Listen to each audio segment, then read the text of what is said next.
As a DA, have you encountered very many cases of voter fraud in Waukesha County?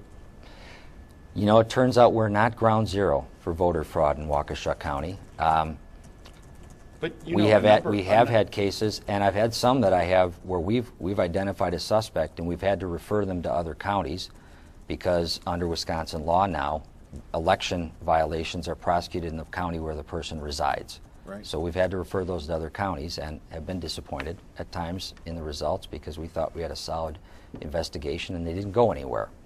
But yes, we've had voter fraud cases. You know, most of the trouble I've seen happened in 2012 when we had 8 months with elections that year. Okay. And we did have a number of people who did vote twice. And ultimately in most of those, I concluded that I simply couldn't prove the person did it intentionally. It might have been an elderly person.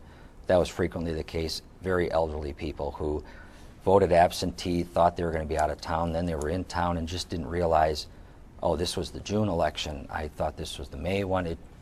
We weren't able to prosecute those.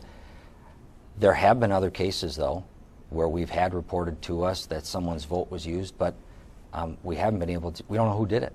Without any kind of an ID, you have no way of proving the case. Oftentimes, people who are critical of voter ID laws will say, none of those cases have been prosecuted. Of course not, because if no one ID'd the person who came and voted, I'll never have a suspect to prosecute.